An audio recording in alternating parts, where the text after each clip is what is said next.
Priscila Alves César, sou membro do Laboratório de Investigação de Mecanismos de Imunorregulação, o LIMIR, e eu vou apresentar o seguinte trabalho. O rinovírus estimula a produção de interferon-gama em linfócitos TCD8, concomitantemente à produção de interleucina 10. O rinovírus humano é um vírus de RNA fita simples não envelopado. Pertencente à família Picornaviridae e gênero enterovírus, pode ser dividido em 3 espécies de acordo com seu genoma, HRV A, B ou C, possuindo além disso mais de 100 sorotipos. Ele pode ser transmitido por gotículas de aerossol ou contato com secreções infectadas. O rinovírus humano é a causa mais comum de infecções do trato respiratório superior, sendo responsável por pelo menos 50% dos casos do resfriado comum. Em sua maior parte, infecções assintomáticas ou com sintomas brandos. Em contraste, no trato respiratório inferior, o rinovírus causa infecções de maior gravidade, como bronquiolite em neonatos e pneumonia em idosos. Além disso, é responsável pela exacerbação de doenças respiratórias crônicas, como asma, DPOC, fibrose cística, entre outras. Do ponto de vista imunológico, a infecção por rinovírus inicia-se pelo reconhecimento de moléculas específicas presentes na superfície de células do epitélio respiratório, o ICA1 e o LDLR. Após entrar na célula, o rinovírus desencadeia a produção e liberação de uma ampla variedade de mediadores, entre os quais citocinas pró-inflamatórias e quimiocinas.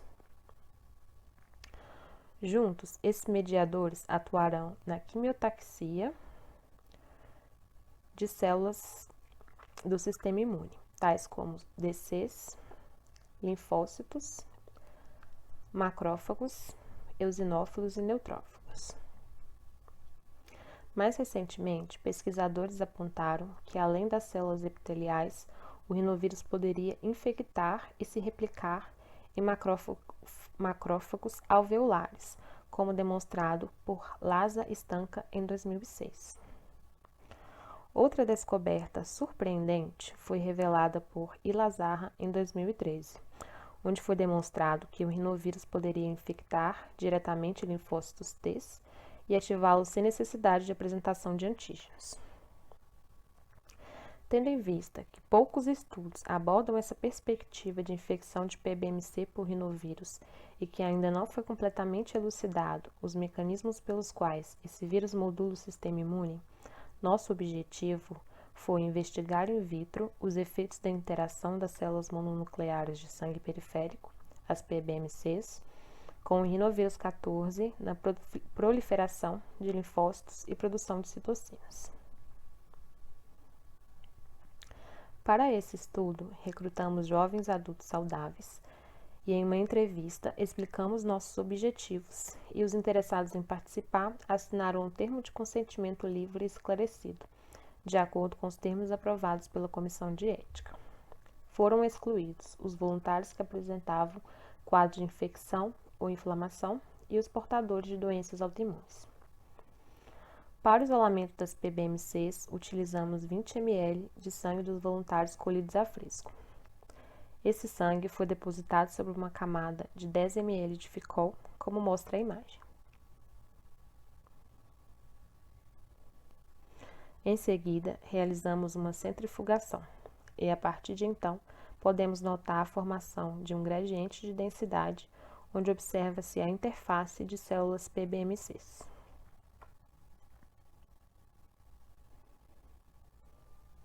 As células foram lavadas com solução salina, contadas e plaqueadas sob diferentes condições de cultura, somente com meio RPMI, com anti-CD3, um controle positivo específico para linfócitos, com PHA, um controle positivo sem especificidade, e com rinovírus nas proporções de 1:10 e de 1:1.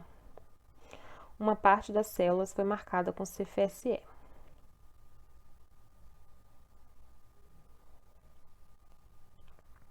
Após 72 horas, realizamos uma citometria de fluxo e, posteriormente, Realizamos a análise dos dados no software FlowJo e a estatística no GraphPad Prism 7.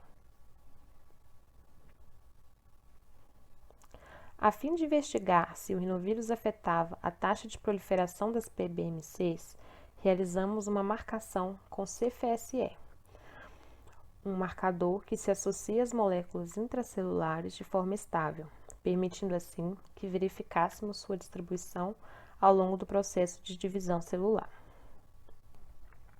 Neste gráfico, analisamos a concentração de CFSE nas células cultivadas apenas com meio e observamos a diminuição dessa concentração da direita para a esquerda, conforme a célula se dividia. Para comparação, temos os histogramas nas células na presença de anti-CD3, PHA e rinovírus. Podemos observar que o consumo de CFSE nas células na presença do rinovírus ocorreu de forma análoga ao nosso controle positivo PHA, indicando que esse vírus estimula a proliferação de PBMCs de forma semelhante ao que mitógenos como o PHA fazem. Essa habilidade do rinovírus de estimular a proliferação celular também foi constatada por Perry em 2000.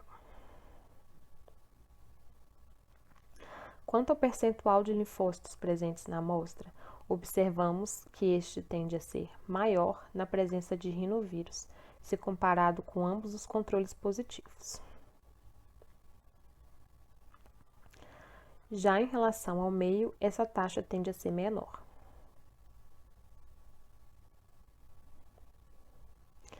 Examinamos então o percentual de células CD8, sendo este o tipo celular mais efetivamente ativo em infecções virais. A análise dos gráficos indicou que a porcentagem de células CD8 era estatisticamente menor na cultura de células na presença de rinovírus 1:10, se comparado ao nosso controle positivo anti-CD3. Na comparação com o meio e o PHA, não observamos diferenças. Já quando investigamos a média de intensidade de fluorescência dessas células CD8, constatamos que as células na presença de rinovírus demonstraram ter uma MIF maior estatisticamente que nosso controle positivo PHA. Esses achados podem indicar que, simultaneamente, a diminuição da frequência de CD8 ocorre um aumento da expressão dessa molécula no linfócito, sugerindo assim que essas células CD8 se encontram mais ativadas.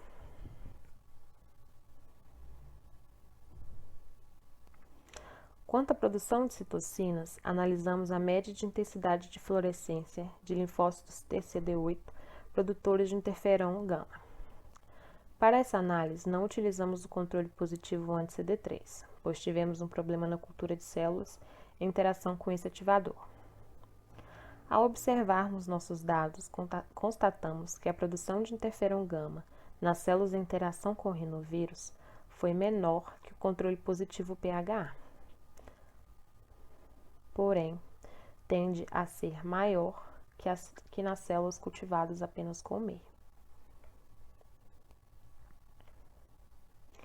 O interferon gama atua principalmente na ativação de macrófagos, estabelecendo assim uma eficiente resposta imune contra o rinovírus. Em estudos prévios, já havíamos constatado que existe produção de interferon gama em 24 horas e 48, o que demonstra a grande capacidade do vírus de induzir a produção dessa citocina. Quanto à produção de IL-10, observamos que as células na presença do rinovírus induziram uma menor produção dessa citocina se comparada ao PHA, porém, tendendo a ser maior que nas células cultivadas apenas com meio. Em nossa análise anterior, já havíamos constatado que essa produção de IL-10 se inicia em 72 horas e ocorre mais acentuadamente em 120 horas. Ainda sobre a IL-10, em 2008, Jennings et al. Constatou que o rinovírus normalmente está presente em co-infecções. Estudos posteriores apontaram que a IL-10 está envolvida no processo de regulação de respostas imunes protetoras, agindo de forma antagônica a essas respostas. Devido a esse fato, acreditamos que um aumento da interleucina 10 induzido pelo rinovírus poderia estender o tempo de infecção, causando assim uma suscetibilidade a co-infecções.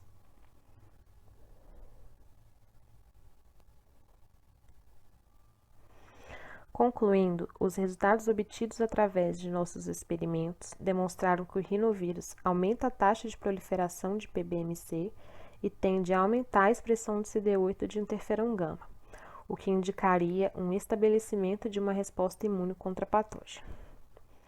Nossos achados também indicam que, simultaneamente à consolidação dessa resposta, ocorre um aumento da produção de interleucina 10, o que explicaria a suscetibilidade a co-infecções provocadas pelo rinovírus. Obrigada a todos pela atenção e a Unirio e a FAPERJ pelo apoio para a realização desse projeto.